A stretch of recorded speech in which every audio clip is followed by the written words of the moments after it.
Selamat pagi anak-anak. Pada video kali ini kita akan membahas tentang spermatogenesis. Diawali dari pertanyaan, apa itu spermatogenesis, di mana tempat terjadinya, dan bagaimana prosesnya. Baiklah, mari kita lanjutkan. Spermatogenesis atau proses pembentukan sperma bertujuan untuk menghasilkan sel gamet jantan dengan kromosom tinggal setengah dari kromosom sel induknya. Lanjut.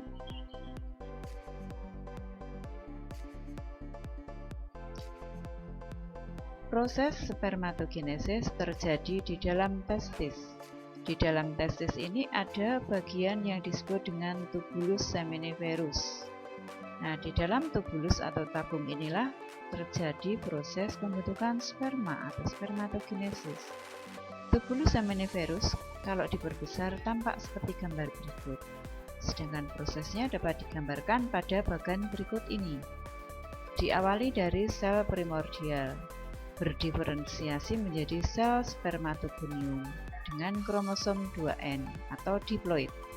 Sel ini selanjutnya membelah secara mitosis berulang-ulang, menghasilkan banyak sekali sel spermatogonium. Selanjutnya, masing-masing spermatogonium akan berdiferensiasi berkembang menjadi spermatosit primer dengan kromosom 2N. Selanjutnya, sel ini akan masuk ke pembelahan meiosis 1, menghasilkan dua sel anak dengan jumlah kromosom tinggal separuhnya atau N. Hasilnya namanya spermatosit sekunder. Kemudian, masing-masing sel ini akan membelah lagi secara meiosis yang kedua, menghasilkan dua sel anak lagi namanya spermatid dengan kromosom N. Selanjutnya, keempat sel spermatid ini akan berdiferensiasi menjadi sel spermatozoa yang semuanya berfungsi atau fungsional. Lanjut. Untuk lebih jelasnya, proses spermatogonium ini digambarkan sebagai berikut. Sel induk spermatogonium dengan jumlah kromosom 2N. Digambarkan benang kromosomnya berjumlah 2 pasang misalnya. Ini 2N atau diploid. Nah, dari banyak sekali pembelahan mitosis, akhirnya masing-masing berdiferensiasi jadi spermatosit primer tetap 2N. Benang kromatidnya digambarkan menebal, sehingga sekarang bentuknya seperti huruf E, 2 pasang ya. Setelah ini dia siap masuk ke pembelahan meiosis yang pertama, menghasilkan dua sel anak dengan jumlah kromosom tinggal separuhnya atau N.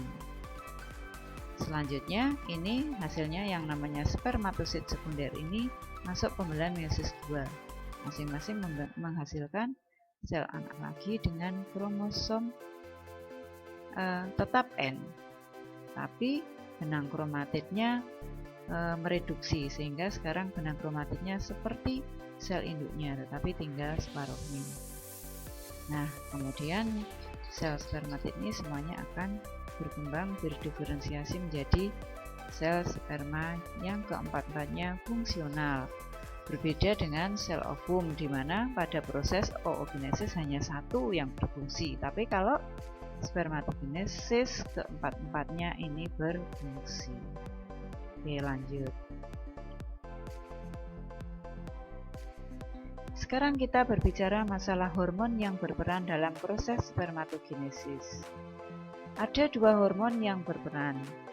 Yang pertama adalah FSH, yang kedua LH. Kedua hormon ini dihasilkan oleh kelenjar hipofisis atau pituitari. Hormon FSH berfungsi merangsang sel Sertoli untuk menghasilkan ABB yang akan memacu spermatogonium untuk memulai proses spermatogenesis.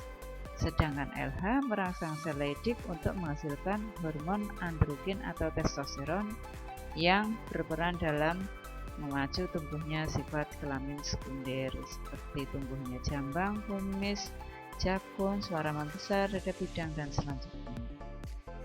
Demikian anak-anak yang bisa kita bahas pada proses spermatogenesis. Semoga bisa dipahami Terima kasih sudah menonton video ini dan sampai ketemu pada pembelajaran selanjutnya. Terima kasih.